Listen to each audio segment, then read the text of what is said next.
What's up, everyone? Welcome to another episode of Why We Love PlayStation VR. Sitting across from me this week and every week, the king of all VR kings, the Sofa King himself, it's Jeremy King. It's me. Hello. And sitting to my left this week, every week, next to me, whatever you want to say, is Brian Paul. And every week on Why We Love PlayStation VR, we dip into the PSVR archive. We pull out a game at random. We play the crap out of it. We dust the blow off of it. Dust the blow right off of it. And then we take an extended look at it. We play the crap out of it.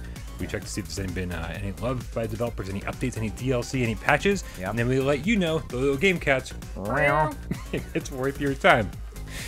Oh, man. Like, the intro to this show wasn't already long enough. I know. It just keeps getting longer and longer. The music alone. I know. The music alone is like 7 minutes. Yeah, right. Us just sitting here doing nothing. Yeah. I always wonder, too, when I'm watching, what are we saying right there? Yeah. What are we talking about? Are we really talking? Beginning of last week's episode, you were making some interesting hand gestures. Yeah. I was wondering what the fuck I was doing. We all know what you were doing. That being said, Jeremy, what game did we decide to play this week? It's Golem. Finally. After all of these years. Golem by Highwire Games, released November 15th, 2019 for $39.99. Golem is the first ever announced PlayStation VR game. Yeah. We were pretty convinced at many points it was going to be vaporware. The Marines, first in, last out. It was the first introduced and fucking almost last to come out. Almost last to come out. Yeah. There's a few other games that will still come out. But, yeah, a few more. But yeah, it took its sweet time, that's for sure. Certainly. It was announced back in 2015 when PlayStation VR was still codenamed Project Morpheus. Wow. Yeah. Pretty cool stuff. Yeah. I'm sure we'll have some footage of that somewhere. Maybe not. Who knows? Yeah. Jeremy, what kind of game is Golem? I'd say it's like a adventure, treasure hunting, combat. I don't know. What would you classify this really as? Action adventure? I don't want to say action adventure. I would say first and foremost, it's a sword-to-sword, one-on-one fighting game. Totally. And then after that, I'd say it is a huge exploration slant on top of that. Mm-hmm. Yeah. Treasure hunter. Treasure hunting. Yeah. Yeah. Yeah. I mean, but so okay. So most of the game you're playing is this big, huge stone creature. Yeah. Known as Golem. Mm-hmm. But stone and clay. There's no way in the first 16 minutes of the game do you ever get the inclination that that's going to be the case. Never. No, not at all. Tell me about the first 16 minutes of this game where you're sitting and doing nothing. It was a lot of nothing. I couldn't even move my hands. They were just stationary on the character. I didn't like that. There was nothing you could do except move around and look around. Yep. It's just fleshing out the story, but very slow-paced in the beginning. Beautiful intro. Yeah, very much. Stunning. Yeah. Right? Like seeing that ruins way off over the cliff in the distance. Yep. Your sister's voice calling to you as you're sitting on the rock. It was nice.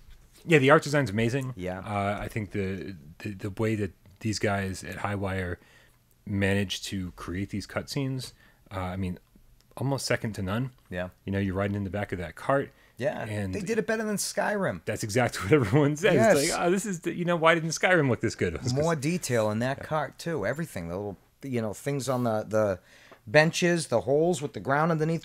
They did a great job. No, absolutely. Yeah. And, of course, the music, I think, also second to none. And this really lends to, again, the guys at Highwire. They came from mostly Bungie. Okay. And it sounds like they really know their stuff.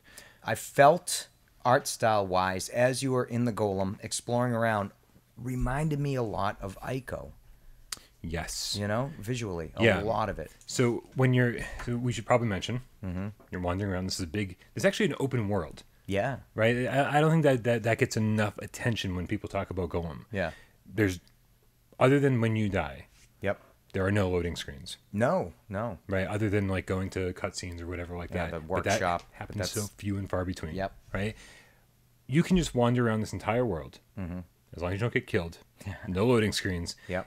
And yeah, it is very brown. It's like sandy. It's like all been like washed over by time and like erosion and stuff. And remnants of a civilization that was once huge, right? Like Egypt, like a lot of Egyptian feel to it. Totally. But you're absolutely right. The look is definitely very eco-like. Yep. The shadows in the high contrast just creates these bright stark environments. Look, yeah. And then right next to it, almost total darkness. Yeah. which is kind of cool. Yeah, it was great. I thought it looked great. I thought it was one of the best looking VR games I've played. Yeah. Yeah. And you're playing on the OG. The OG. I had no issues squinting to see what was in the distance. There was none of that. They did a really good. I was so thankful because all these years, if it didn't pan out and it was like shitty, it's like, what the fuck? But no, they nailed it. The sound was great. I definitely liked the music. The art style was awesome. It definitely felt like the ruins of this world they created. It didn't feel like a cliche place I'd been. If you know what I'm saying. It felt real and lived in and collapsed and dilapidated and old. It felt like it had been lived in. Yeah. So the story opens up. Yep. And they introduce you to two sisters. Yeah. You play as Twine. Yep. And as it turns out, you and your sister are dreamers. Mm-hmm. And you're able to control these stone golems. Yeah. So many different ways to go from here. I know. But I want to go with the strangest direction I think the developers took. Okay. And that was that you're playing as Twine from your bed. Yeah. The entire game. Yep.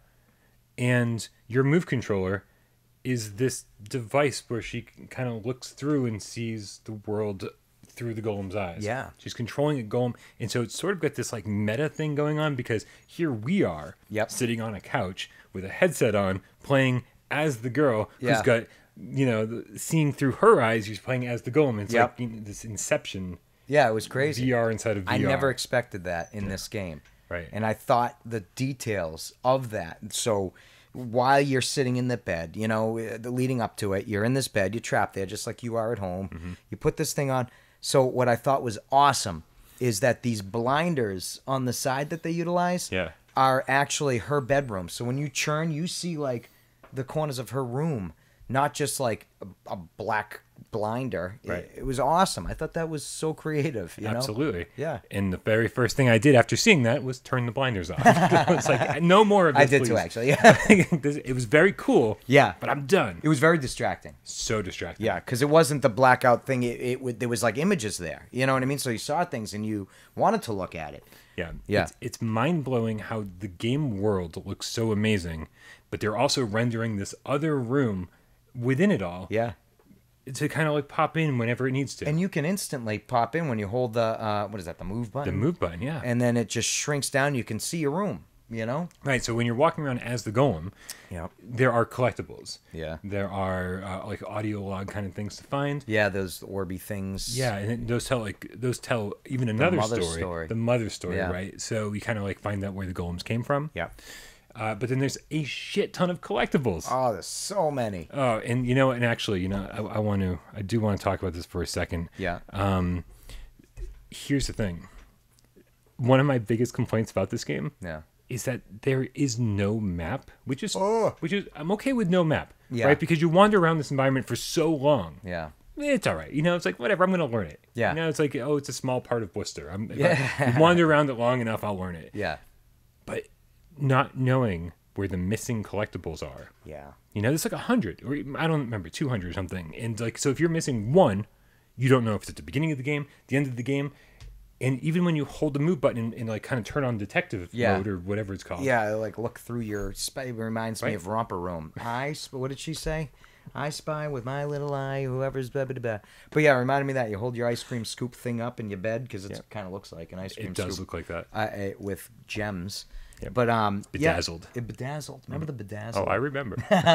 Sitting next to a woman on a plane once who bedazzled the fuck out of her jean jacket. I'm surprised it wasn't counted as another human with the weight to it. But yeah, so it's neat because you put this thing up and it kind of like shrinks down your view through the golem's eyes and more into what's her name? Twine.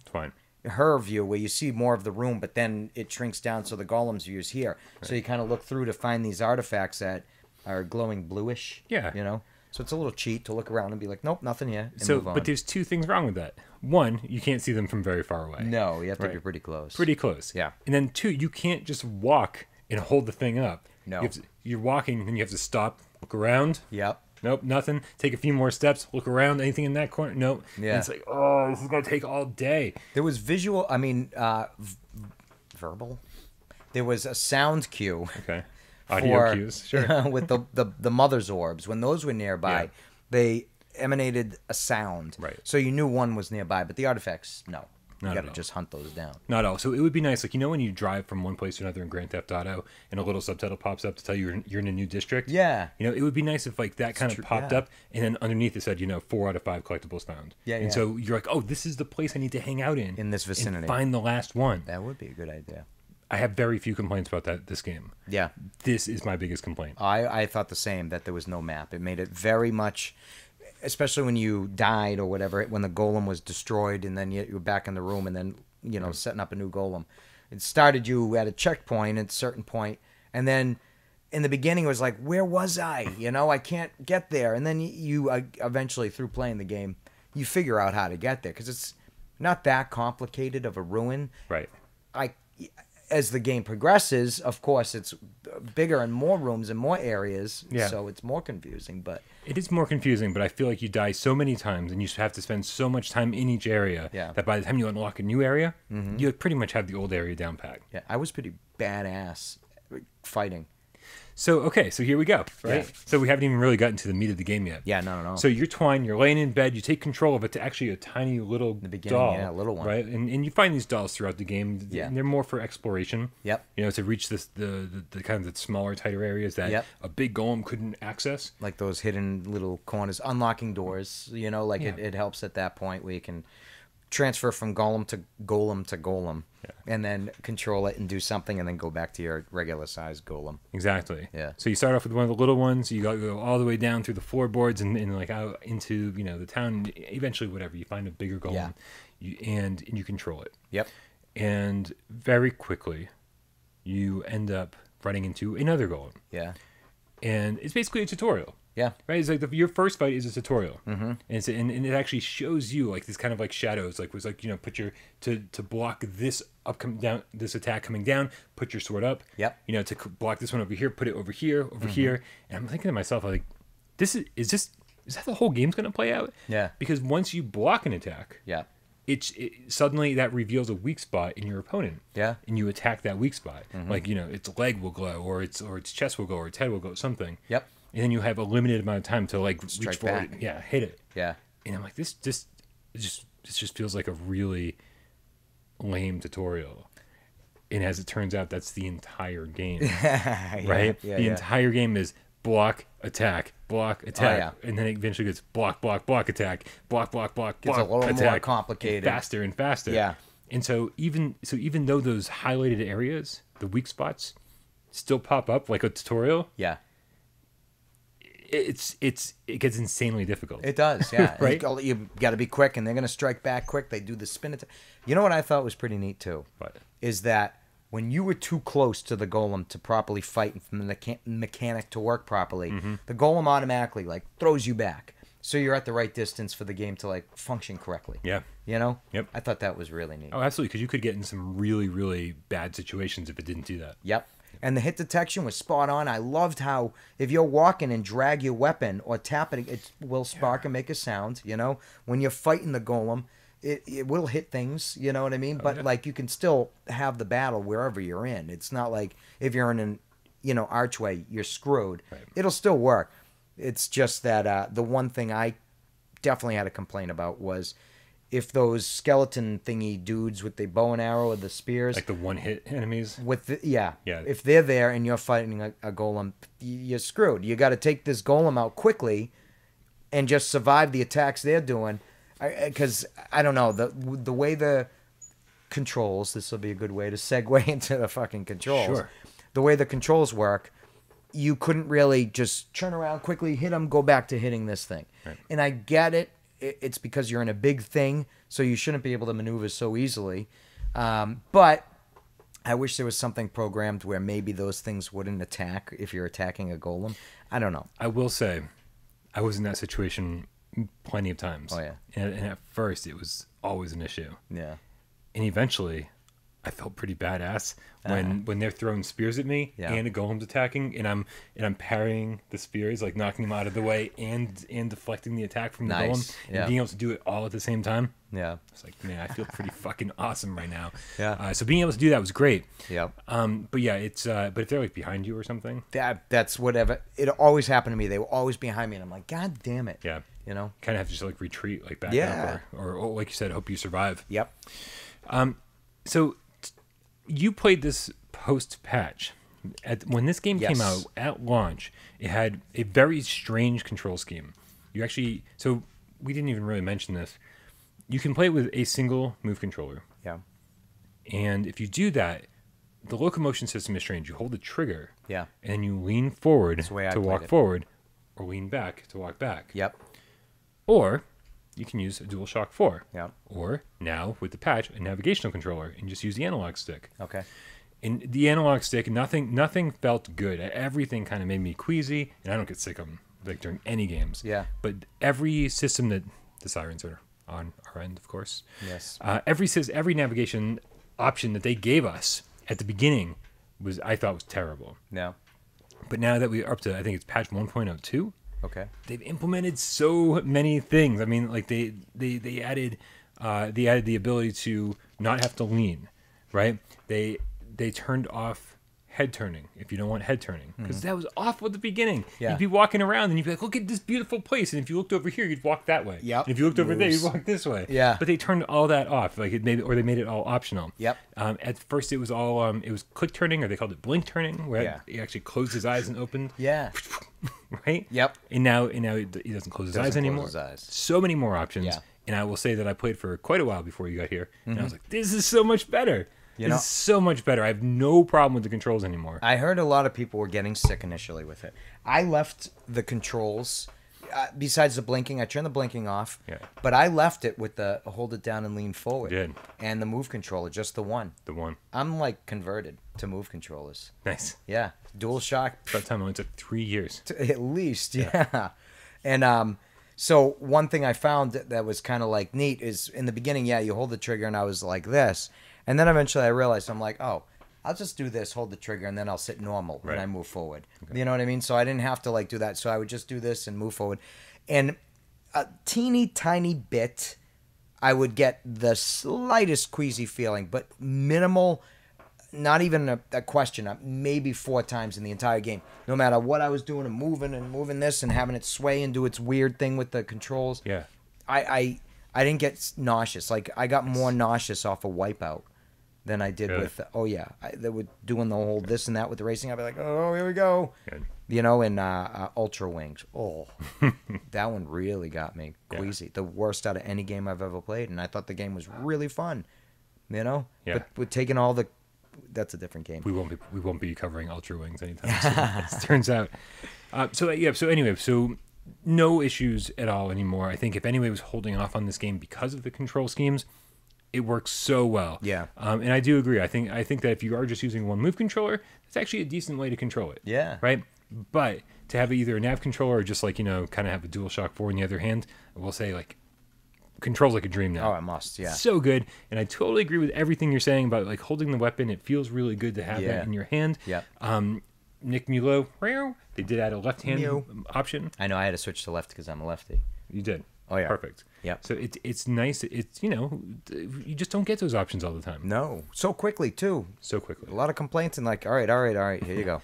And even better is that they're saying that, a lot of people are, asking for a traditional Skyrim movement method Yeah. where you have the 2 move controllers, in your less dominant hand. Yeah. But it's not called your submissive hand. What is it called? I think it is the less dominant. I think you're I'm correct. gonna go with submissive. In your submissive hand, it's not right. You hold the move button. Just kind of point in whatever direction you want to Yeah. walk. Yeah. Wow, what's wrong with me today?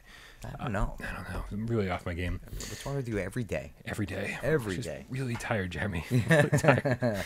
And so I guess enough people have said, just give us the traditional Skyrim method of movement. Give us the option to use 2 move controllers, and they are We absolutely. want to back up like this. Yeah. You know? They're checking that out. They're considering it. So that who knows? That could happen by the time this thing airs. Nice. So we'll see how that goes. But it is very, very nice to see a developer like this. Yeah. Who initially seemed a little standoffish. A little bit. Yeah. Right? Yeah. I was worried. We had some words on Twitter. Yeah. But to be so receptive to Yeah. all the criticisms and to make changes in their games so quickly, a game that they worked so long on. Yes. You always have to say, we get it. This is your baby. This is your vision. Yeah. You think you know best. And if I was making something, I would think I know best. True. And so it's good for them to kind of like be open-minded about it. How many people are on the team that made this game? It's not a big team. No, this is a small one too. Yeah, they're a small team. I don't know how big they are though. Yeah. Yeah. So one thing that we didn't talk about was, I'm going to call it an inventory system, even though it's not really. Yeah. Sort of like a here's a bunch of things you can equip system. Yep. So after you die, you go to this. I don't like the fact that it's a 2D screen. Yeah, I know. And they call it the workshop. And initially, in the very beginning, when they were calling it the workshop, I thought that place when you were the small golem, when you found the workshop under your because there is a place that's very much a workshop. Yeah. And I kept thinking we were going back there, and I was going to assemble and create a golem. Yeah. But no, it is literally the load screen type of thing where you and I didn't even. They make it very unclear that you can choose different things to put on. Yeah. You know what I'm saying? Like a different mask, different gem that does different things to the golem, and different weapons. It seems so tacked on. Big time. Where you're like, there's no way this was part of the game initially. They just kind of shoved this in to give it some like deeper mechanics at the last minute. But it works so well, even though it doesn't look very appealing. Yeah, it still works. The other thing I wish when I was playing it, or wished and still wish for, is that the weapons, they describe what they do, and not quite as powerful as the others, but it has a good draw or a good distance.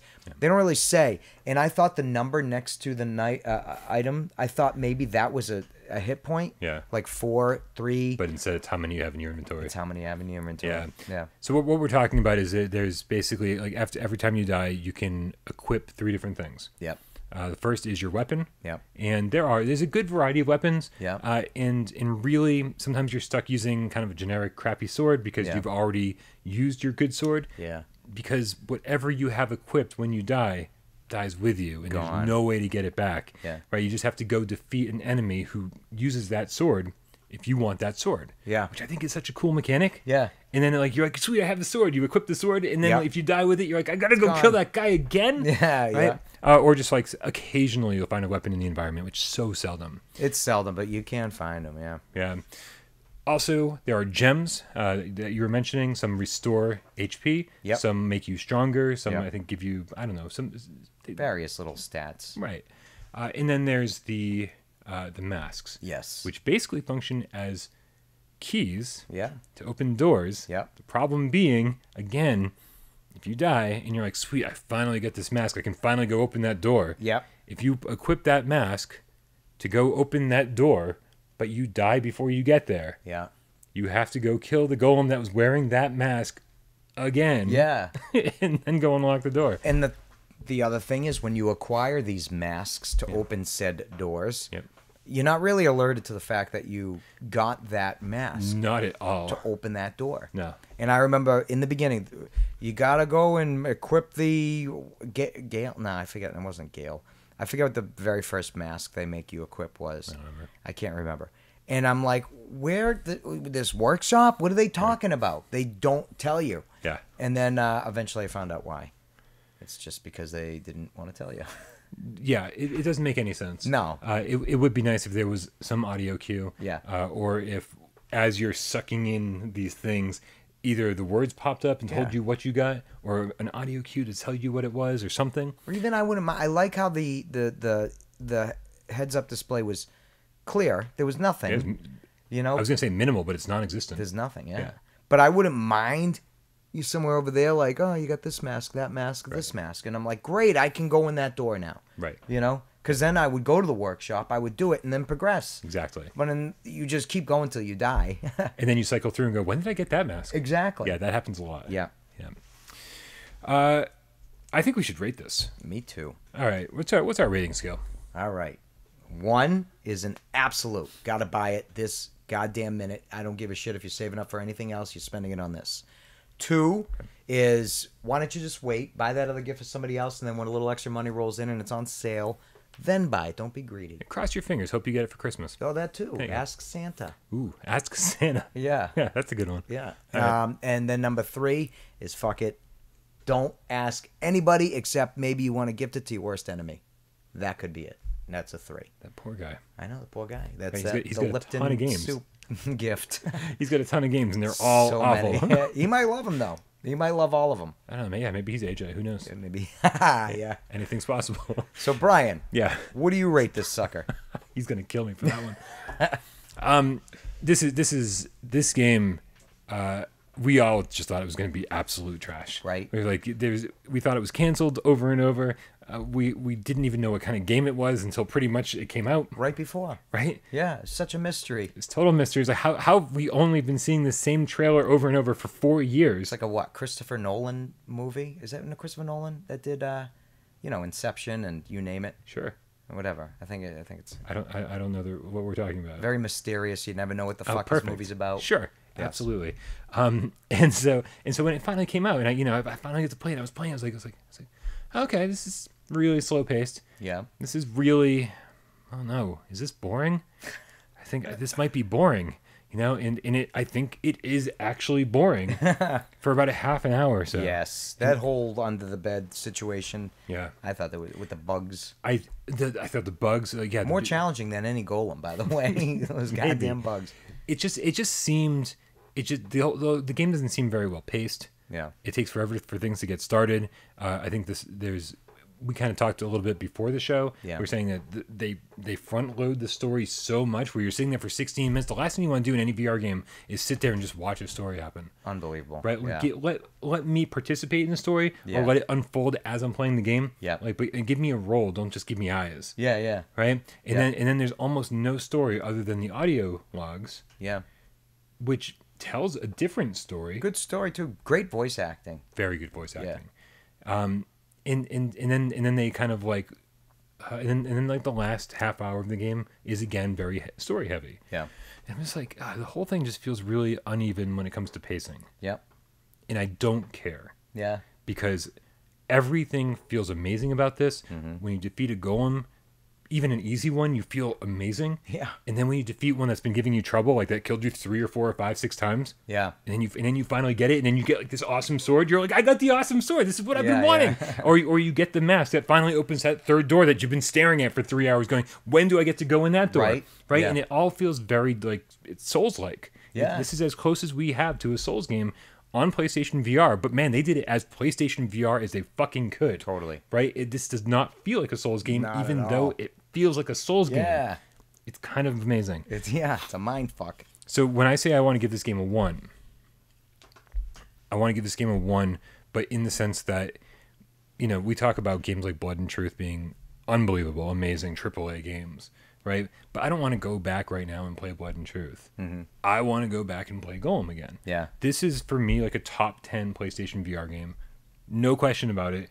When we're gonna be, I think this is soon. Very soon. The new this is going to air right after the top 20 right debate. after. So there you go. Here's more information about one of the games I fought for. But absolutely a 1. It's slow paced. It's going to take you a while to get into, but who cares? Yeah. It's so rewarding. Absolutely need to have this game. I have no idea what you think of it. What are you going to rate it? So, I initially thought I didn't want to play it. I wasn't that interested because leading all up to it, I know Michelle, the old cast member, Mama Cat. used to sit over there, Mama Cat. Some people remember. She was so gung-ho for this goddamn game. I feel bad like she wasn't here for its release. Yeah. No, for real. So I really had no interest in the game from day one. I thought the little preview they had of it, they showed nothing. I just thought it looked lame, to be honest. And then watching the gameplay, I'm like, wow, that when AJ was playing it, I was like, that is nothing like I thought this game was going to be like. Right. And then playing it, so I'm sitting there in the cart, first on the rock, visually seeing everything. I'm like, wow. I'm like, this looks pretty good, Then I'm on the cart, and I'm like, oh, this looks pretty damn good. Yeah. Then I'm like, all right, it's kind of boring. When are we going to start to play? Then I get the little golem, and walking around under the bed, I was like, this looks really good still, And I'm like, but it's still pretty boring. And then once you get outside, you discover the other golem, and then when you lift up and you're in the golem and you look at your weapon and the things jangling off of them and the movement and how the detail just keeps going.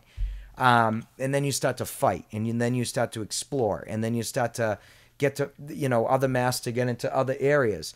And then I realized I would have to set timer on my phone so it would buzz and know, oh, it's been an hour. You know what I mean? Because I would just keep playing. And that never happens, Right. So I was starting to really get into it when the golems were difficult. I was fighting, kicking their ass, and I'd be like, motherfucker. And then I pick up and I absorb some of their shit, and I'm like, and then I move on. Yeah. Like they didn't even exist, you know? And I felt great. Finding the artifacts. I love collecting, you know? Yes. And so I was going everywhere looking for everything, and I was just having a really, really fun time playing this goddamn game. So definitely not a 3. You know, I love that you say that every episode. You're like, it's definitely not a 3. It's like, sorry, does that mean you were considering it being a 3? No. Well, probably before playing it. Maybe. You know? Yeah. And then Based on trailers alone. Yeah, it's a 3. Yeah. But no, I, in hindsight and after playing it, enjoyed every moment so much, except the beginning, that I don't see how people wouldn't like it, unless they don't like adventure collectathons with awesome sword fights as you're playing as a huge rock and clay golem thing. Right. I definitely want to say a 1 because it's worth the $40 right now. Oh, absolutely. And you know me, I'm stingy. I think like it's worth 20. But no, I think this one, for how much time you get out of it, unless you're AJ and you can bust through it after playing it. Yeah. But I mean, it took me probably 10 hours to get through this game. Yeah. And yeah, and I'm pretty confident that I could now that I've beaten it and I understand every single strategy and how to get from one place to another quickly and where the different masks are. Yeah, I can probably blast through the game in about 2 hours. Yeah, you know, so like, but that's the thing. That's like saying, oh, point and click adventure game is only an hour and a half long. Yeah, right. But it's like, oh no, but it took me 10 hours to figure it out. First time, yeah, yeah, for sure. I got no eye fatigue or anything either. No headaches, nothing. And sometimes even after extended plays of great games, you can still have that. The persistence. I would get headaches after playing the live streams, the hour point. I would start getting headaches. I didn't really vocalize it, but it would happen, you know? Yeah. This never, not an hour plus, no headaches. Amazing. Yeah. So, Amazing. 1 for me. My first ever 1. Is it really your first one? This is my first 1. I think all of them have been 2s. We must have reviewed 8 games by now. I would say 7 or 8, yeah. Yeah. All of October. Yep. And all of November, and then this brings us into December, so we could be up to like 9. Maybe, yeah. Possibly. Yeah. Wow. First number 1 is the game I thought was going to be a 3. Awesome. Well, when we do the top 20 debate, I will definitely bring your name up when it comes to Golem. I'll say Jeremy's with me on this one. I'm in. Certainly going to fight for this one. Take my money. Well, they took it. Well, no, they didn't. I got it free. That's right. I would have paid 40. There we go. Yeah. All right. Running along, so we got to get going. It's snowing a lot out there. We got to make sure you get home safely. Yeah. Thank you guys very much for hanging out. What did you think of Golem? Is it a 1, 2, or 3? Did you play it pre-patch? Did you play it post-patch? Do you think it's as much improved as I do post-patch? Will you play it again if there's 2 move controller support? Because I think I will. Yeah. It'd be awesome. Yeah. Also, let us know what other games you want us to play. The list is long. It keeps getting longer. It but does. We'll just keep playing them. I'll still do Ultra Wings, sick or not. I'll do it. Sounds like a rough one. Yeah. It would be. I want to clean up vomit. You wouldn't have to, because it'd be at my house. At your house. That's true. Ultra Wings it is. Yeah. For another episode of Why We Love PlayStation VR, I'm Brian Paul. And I'm Jeremy King. And we'll see you next week.